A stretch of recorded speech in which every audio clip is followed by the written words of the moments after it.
Hi, Chris Duff over at Serious Land Capital, Vacant Land Funding Partner. As I rip my mic out of the desk.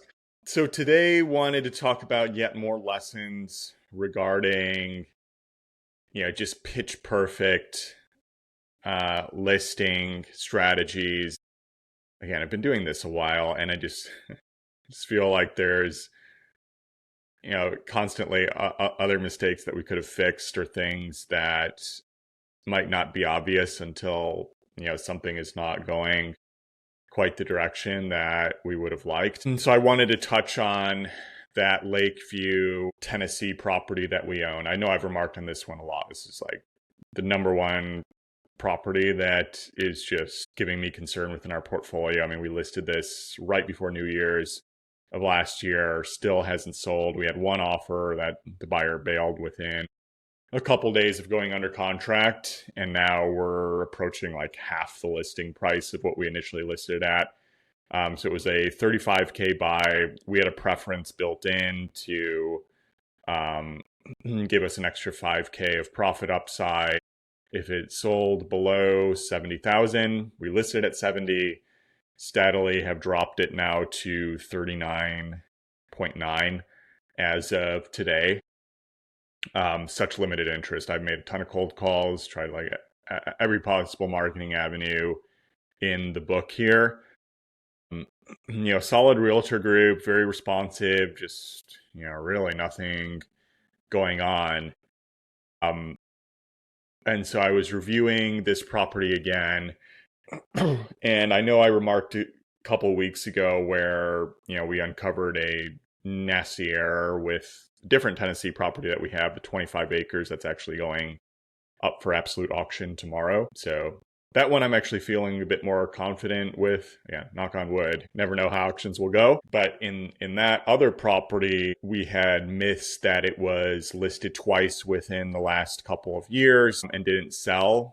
And so, I know I shared, okay, here's a different strategy on how we could attempt to search for every possible variation of a certain land property that might have been listed but didn't sell, and so might be hidden from the various MLS site search engines, but could still get hits on Google. So again, it's a little bit tricky, but that's our fault. We should have noted it. We're solving that problem as it is. So this other Tennessee property that's roughly 2 acres, and a whole bunch of price cuts already that we've done. Obviously doesn't look good. When I'm looking at the history, it seemed to indicate that there was a sale of the property in 2023 for like 22 grand. But I'm like, there's no way we made this mistake again. We really missed this. It had been, half a year since I diligenced this property. So I went back to the property records and everything. It's like, okay, that definitely wasn't the case. That's an incorrect sold price. It actually sold for 44,000 back in 2007. Which also wasn't a great, I mean, those mid 2000s prior to GFC, you had a lot of inflated prices. So, but at the same time, it's been almost 20 years, so it's tough to keep any of those numbers in perspective. But I'm like, okay, well, at least I didn't make that mistake again. Our diligence panned out, and in this case, okay, it showed as a true sold comp, so that would have appeared in engines if we actually went back, a couple of years. But again, the issue with listing land sometimes is if you're just it doesn't have an assigned street address more often than not. So especially you get very little control on Zillow. I mean, Zillow is basically, even for agents, I mean, they really shifted their business model to really interact with agents. If you're a for sale by owner, the customer service is horrible. I forget about it. And this was even, 4 or 5 years ago. And my understanding, even talking to agents now, is like, even for them, operating with Zillow is just a black box for the most part, really hard to get things changed. But it's a huge platform that gets a ton of views, so like you kind of have to work with it. And they oftentimes will assign you certain address associated with the property. But the risk is if you're using just a generic address, like in this case, it didn't even have a number. It was just, the name of the street and, whatever the town is. So sometimes, especially if it's in an area that might have other land that's sold, it can pick up previous properties on that street and treat them as the same listing. Which can make, previous sales and so forth a lot more difficult to sort out unless you're actually going to the official records. And so that previous sale in 2023 wasn't actually our property, but it still looks bad because it's attached to our listing now. So, if some random person looks at it, or even another buy-side agent, they're not necessarily going to be sophisticated enough to go back and check the previous sales history. I'd say like 1% of people will actually do that. They're just going to look at the listing and say, oh, wow, 2 years ago, this thing sold for $22,000. These guys are trying to sell for a big premium here. Like, it's just not a good look. And then there was history going back for, I don't know, another 10, 15 years beyond that. And so, again, that's something I wish I would have caught even earlier before it's a little late in the game. I mean, it's just so many things. Obviously would not have purchased property in retrospect. It's just damage control at this point. And, going forward, I'm not even sure how we could necessarily have caught this prior. I'm still trying to indicate to my team, like, okay, we already have the strategy for if we were to try to find some previous listing, plug in every variation possible. So I would still do that to even uncover previous sold listings that might just pop up and get assigned to a certain property. But I'm not sure that's always going to be 100% hit. So I think the strategy generally would be, first, we would have to be way earlier, not, 5 months into the game of listing this property, is if we notice, okay, there's some kind of black mark previous listing history, especially a recent sale that was like way lower. That's not accurate, but it's attached to the listing. We would ask the broker, okay, yeah, contact Zillow. We got to figure this out, try to reassign a street address. So it's just a clean listing to avoid that black mark. That would be a preferred strategy to do right off the bat, is just have, be paying more attention to that.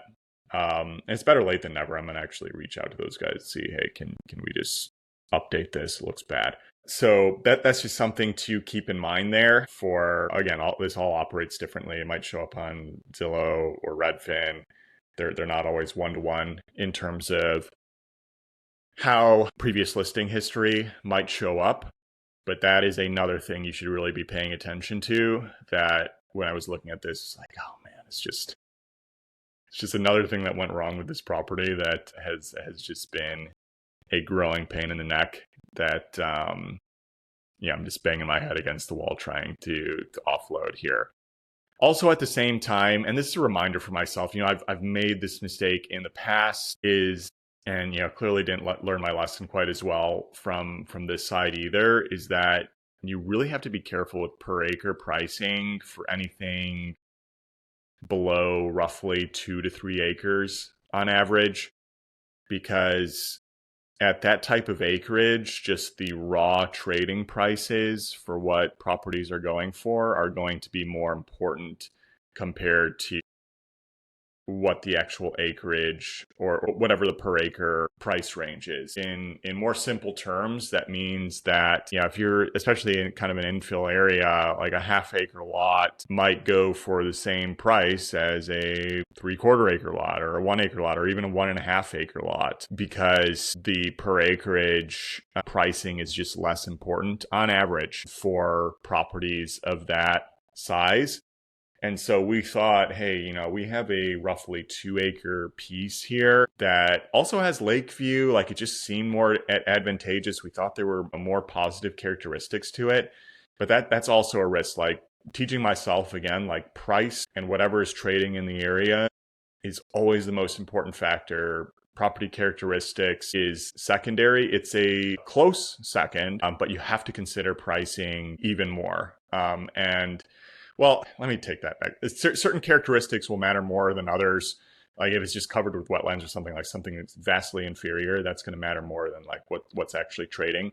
But if you're have a fairly average property, maybe a, okay, lake view, but not on the lake, like it's nice, but it's not just a wildly superior trophy type of characteristic that's like obviously going to increase the value of the property significantly compared to other properties. And if it's a relatively slow market anyway, you just have to be careful about, okay, thinking I can bump up the pricing just because I think I have a few advantages here, even if they're true. You have to go by the pricing. And so I was relooking again at these comps, and there were certain half acres or roughly acre properties that were going for, and they might have even been a little bit more inferior, selling like for 30 to 35,000. And so our expectation to sell for potentially double that was just mistaken. And again, I've made that mistake before. I just obviously kicking myself again. This is just another make the same mistake twice, like you're a true fool at that point, and just got to deal with it. It's the scars are even deeper with this in mind.